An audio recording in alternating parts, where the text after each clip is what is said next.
Ya, Assalamualaikum warahmatullahi wabarakatuh. Terima kasih atas kesempatan yang diberikan kepada saya. Perkenalkan, saya Muhammad Yasin Raya, dosen Fakultas Syariah dan Hukum Universitas Islam Negeri Alauddin Makassar. Pada kesempatan kali ini, saya akan menyampaikan materi mata kuliah Hukum Administrasi Negara dengan topik mengenai keputusan tata usaha negara atau biasa disebut sebagai KTUN. Baiklah, saya lanjut. Nah, adapun untuk materi perkuliahan yang kemudian dihubungkan dengan rencana pembelajaran semester, yang pertama ada CPL 3, mampu menyelesaikan permasalahan hukum baik secara litigasi maupun non-litigasi atau KU3-nya. Adapun CPMK-nya dari pertemuan kali ini yaitu mahasiswa mampu menganalisis keputusan tata usaha negara, atau dari CPL 3-nya, sub CPMK-nya mahasiswa mampu menganalisis pengertian KTUN, unsur-unsur KTUN, macam-macam KTUN, dan syarat-syarat KTUN. Dan yang terakhir, ini merupakan materi pertemuan yang ke-10 mengenai keputusan tata usaha negara atau KTUN. Nah, adapun untuk tujuan pembelajaran, yang pertama, mahasiswa memahami pengertian dari KTUN apa saja, kemudian mengetahui unsur-unsur dari keputusan tata usaha negara, dan yang ketiga, mampu membedakan KTUN dengan tindakan administrasi lainnya. Yang keempat, mengetahui syarat sahnya KTUN, dan yang kelima, mengkaji contoh dan kasus-kasus KTUN. Jadi nanti ada seputar kasus KTUN yang dibagi dalam kelompok dan kemudian dikaji dan dianalisis. Oke, saya lanjut. Adapun referensi untuk pertemuan materi perkuliahan hari ini, yang pertama dari Ridwan HR pada tahun 2018 dengan buku Hukum Administrasi Negara, begitupun juga yang kedua Yos Johan Utama, Hukum Administrasi Negara tahun 2017, yang ketiga Riawan Chandra tahun 2019, yang keempat artikel jurnal ilmiah yang terkait dengan materi perkuliahan, yang kelima peraturan perundang-undangan, dan yang terakhir Undang-Undang Nomor 5 Tahun 1986 tentang Peradilan Tata Usaha Negara. Nah, adapun integrasi dengan penelitian, pengabdian masyarakat, dan moderasi beragama. Nah, di sini bisa dilihat bentuk dan metode pembelajaran jika dilakukan dengan luring. Bentuknya itu cara tanya jawab, kemudian juga diskusi kelompok, ada metodenya itu problem based learning, project based learning, dan studi pustaka. Nah, jika dilakukan dengan daring, kita dengan menggunakan ceramah, tanya jawab, dan bisa diakses juga untuk tugas dan hal-hal lainnya yang berkaitan dengan materi perkuliahan pada kesempatan kali ini di e-learning di Lentera uin.alaudin.ac.id atau dengan kita perkuliahan dengan Zoom. Kemudian pengalaman belajar mahasiswa yaitu dengan membuat suatu penelitian, membuat laporan penelitian dalam bentuk artikel jurnal, pengabdian masyarakat, membuat laporan kegiatan, dan yang terakhir, moderasi beragama mampu menjelaskan nilai-nilai moderasi beragama dalam hubungannya dengan materi keputusan tata usaha negara. Adapun untuk penilaiannya, untuk kriteria dan bentuk, penelitian produk unjuk kinerja, pengabdian masyarakat, melakukan observasi dan rubrik penilaiannya ada, interval checklistnya ada, moderasi beragama ini nanti akan ada Google Form, bisa pretest, dan kemudian setelah itu kita proses dan ada ujian lisan jika ada yang remedial misalnya. Nah, kemudian untuk indikatornya yaitu ketepatan dalam melakukan pelaporan, analisis, dan simulasi. Nah, selanjutnya ya, kita masuk ke materi perkuliahan yaitu pengertian KTUN. Nah, keputusan tata usaha negara itu adalah suatu penetapan tertulis yang dikeluarkan oleh badan atau pejabat tata usaha negara di mana yang berisi tindakan hukum berdasarkan ketentuan perundang-undangan yang berlaku, yang bersifat konkret, individual, dan final, serta menimbulkan akibat hukum bagi seseorang atau badan hukum perdata. Nanti saya akan berikan contoh-contoh apa-apa saja.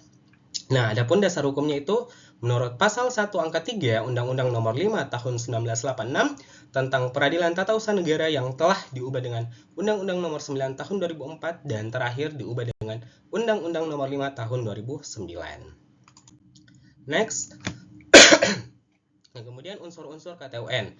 Yang pertama, penetapan tertulis ya. Jadi dia bentuknya tertulis, ada surat keputusannya yang kemudian dikeluarkan oleh badan atau pejabat tata usaha negara atau pejabat yang berwenang ya, yang kemudian diatur dalam peraturan perundang-undangan, di mana surat keputusan itu atau keputusan yang dikeluarkan oleh pejabat yang berwenang atau KTUN itu bersifat konkret itu nyata, ada bentuknya, kemudian individual itu nyata orang yang ada di dalamnya, ya, baik dari pejabatnya ataupun orang yang kemudian dituju. Dan yang terakhir final itu berarti dia yang mengesahkan, dia yang membuat suatu surat keputusan tersebut dan tidak bisa diubah, ya, atau dibatalkan kecuali dengan revisinya atau kemudian dari Peradilan Tata Usaha Negara. Nah, kemudian yang terakhir menimbulkan akibat hukum bagi seseorang atau badan hukum perdata, ya. Nah, jika misalnya ada seseorang yang merasa dirugikan terhadap surat keputusan tersebut, maka bisa diajukan keberatan, ya. Keberatan ini bisa diajukan ke atasan pejabat yang mengeluarkan SK, atau jika tidak ada lagi jalan untuk mengajukan administrasi banding, berarti mengajukan ke Peradilan Tata Usaha Negara. Oke, selanjutnya kita masuk ke ciri-ciri KTUN. Nah, ciri-ciri KTUN ini itu mengandung keputusan hukum, ya. Nah, jadi ada dasar hukumnya, ada kemudian kewenangan yang diberikan oleh peraturan perundang-undangan untuk kemudian dikeluarkan KTUN tersebut. Nah, kemudian yang kedua, ini final itu tidak memerlukan persetujuan lebih lanjut, ya. Artinya bahwa dia sah atau pejabat tersebut sah mengeluarkan keputusan tersebut. Kemudian berdampak langsung pada hak atau kewajiban pihak tertentu, ya. Jadi ada di dalam surat tersebut ada tertuang nama, ya, nama dengan jelas, alamat dengan jelas, ya, siapa yang bertanda tangan. Nah, itulah yang kemudian bisa dikatakan berdampak langsung pada hak atau kewajiban seseorang atau pihak tertentu. Dan yang terakhir, dapat diuji melalui Peradilan Tata Usaha Negara untuk mendapatkan keadilan. Oke, saya lanjut. Nah, adapun untuk contoh, ya, nanti kita akan bahas dengan kelompok-kelompok yang akan saya bagi menjadi 4. Nah, adapun contoh KTUN yang akan dibahas dan dihubungkan dengan integrasi penelitian, PKM, dan moderasi beragama, yaitu yang pertama, perlindungan hak minoritas beragama dalam keputusan pemerintah. Yang kedua, penyelesaian sengketa keagamaan melalui jalur hukum tata usaha negara. Yang ketiga, transparansi dan keadilan dalam keputusan pemerintah terkait dengan layanan keagamaan. Yang keempat, moderasi beragama sebagai landasan etika pemerintah dalam pengambilan keputusan tata usaha negara. Nah, 4 judul ini itulah yang kemudian yang dijadikan moderasi beragama yang akan dibahas, ya. Nah, kemudian untuk penelitian dan pengabdian masyarakat itu saya menentukan analisis itu dibagi juga menjadi 4 kelompok. Nanti kita lihat kelompok mana yang kemudian sangat bagus, yang kemudian baik secara substansi maupun secara penulisan, ya, yang kemudian nanti akan dijadikan laporan penelitian atau dalam ini draft artikel jurnal yang siap juga submit. Nah, dengan judul analisis hukum terhadap keputusan tata usaha negara yang dikeluarkan oleh pemerintah daerah dalam penerbitan izin usaha tambang di kawasan hutan lindung. Oke, saya lanjut. Nah, adapun tugas kelompok dalam hubungannya dengan penelitian dalam pembelajaran mata kuliah hukum administrasi negara, di mana kita ketahui tadi bahwa judul dari penelitian itu yang akan dibahas analisis hukum terhadap keputusan tata usaha negara yang dikeluarkan oleh pemerintah daerah dalam penerbitan izin usaha tambang di kawasan hutan lindung. Nah, adapun bentuk integrasi penelitian ke dalam materi perkuliahan, yaitu topik yang dibahaskan memang pertemuan kali ini yaitu keputusan tata usaha negara. Di mana materi terkaitnya itu nanti kita akan bahas definisi KTUN, yaitu yang dibahas atau dianalisis menggunakan Undang-Undang PTUN nomor 5 tahun 1986, ya, tentang PTUN. Kemudian kita melihat apakah unsur-unsur sahnya suatu KTUN itu sudah tertuang dalam keputusan yang kemudian terkait dengan penerbitan izin usaha tambang di kawasan hutan lindung. Yang kemudian yang ketiga, apakah kewenangan pemerintah dalam mengeluarkan keputusan itu sudah sesuai atau tidak. Nah, kemudian kita akan melihat juga atau membahas contoh-contoh kasus yang nyata dan bagaimana analisis yuridisnya terhadap suatu keputusan tata usaha negara yang dikeluarkan oleh pejabat yang berwenang. Nah, adapun integrasinya dalam penelitian ini itu dijadikan sebagai studi kasus yang akan dibahas di kelas. Jadi mahasiswa diminta untuk menganalisis apakah keputusan tersebut memenuhi unsur-unsur KTUN. Kemudian yang kedua, membedakan antara kebijakan pemerintah dan KTUN, dan yang ketiga, melakukan simulasi gugatan terhadap KTUN yang bermasalah. Oke, lanjut. Nah, ini lanjut dari tugas kelompok dalam hubungannya dengan penelitian. Jadi, kegiatan mahasiswa itu yang pertama, membaca hasil penelitian dosen sebagai bahan diskusi, di mana bahan diskusi di sini yaitu dari hasil penelitian dosen sebelumnya. Kebetulan saya itu ada terkait dengan keputusan tata usaha negara atau materi yang akan kita bahas pada kesempatan kali ini. Kemudian mahasiswa saya minta untuk menyusun legal opinion. Nah, legal opinion ini sebagai dasar teman-teman mahasiswa itu dapat nantinya ketika sarjana hukum atau sudah selesai sarjana bisa menggunakan opininya terhadap suatu kasus dalam permasalahan-permasalahan yang ada di masyarakat. Kemudian yang ketiga, saya akan membagikan kelompok, ya, kemudian kelompok tersebut melakukan presentasi kelompok dan kemudian akan membahas apakah keputusan tersebut layak dibatalkan oleh PT UN atau tidak. Nah, kemudian manfaat bagi mahasiswa, itu mahasiswa lebih paham tentang konsep KTUN dalam praktik nyatanya seperti apa. Kemudian mahasiswa terlatih menganalisis keputusan pemerintah secara hukumnya. Dan yang terakhir, meningkatkan keterampilan berpikir kritis dan adanya argumentasi hukum yang dibuat oleh mahasiswa. Nah, yang keempat, keterkaitan dengan bentuk dan kriteria penilaian, yaitu bisa dijadikan proyek mini riset dengan mahasiswa, memberikan kesempatan magang atau studi kasus di instansi pemerintah atau di pengadilan tata usaha negara. Ini sangat penting juga sebagai acuan nantinya mahasiswa setelah mengikuti perkuliahan ini, itu nantinya kan ada kurikulum magangnya. Nanti dia bisa magang di instansi pemerintah ataukah di pengadilan tata usaha negara, ya, sesuai dengan bidangnya. Nah, yang terakhir kesimpulannya, jadi integrasi penelitian ke dalam pembelajaran membuat mahasiswa tidak hanya memahami teori KTUN tetapi juga mampu menganalisis dan mengkritisi keputusan-keputusan pemerintah yang kemudian berdampak pada masyarakat yang kemudian dengan landasan hukum yang kuat sesuai dengan peraturan perundang-undangan. Nah, kemudian masuk ke tugas kelompok yang dalam hubungannya dengan PKM atau pengabdian kepada masyarakat.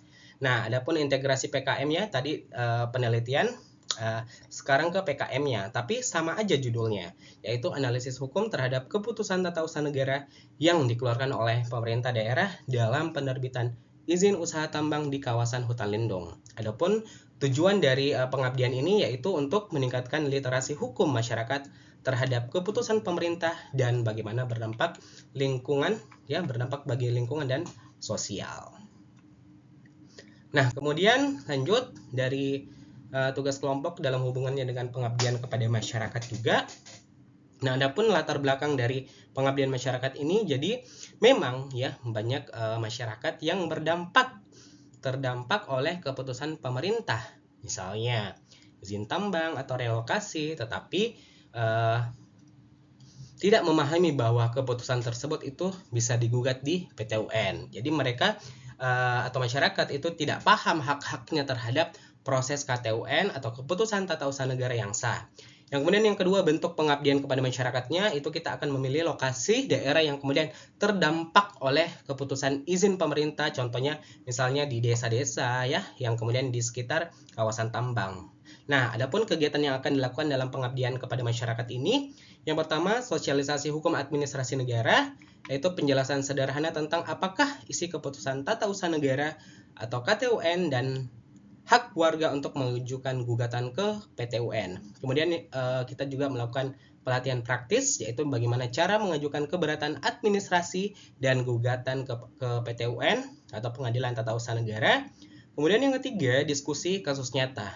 Ya, jadi kemudian mengangkat contoh ya dari penelitian kolaborasi misalnya dosen dengan mahasiswa dan kemudian mendiskusikan bersama warga setempat. Dan yang terakhir, melakukan penyuluhan hak masyarakat, hak untuk mendapatkan keputusan yang adil dan prosedural dari pemerintah.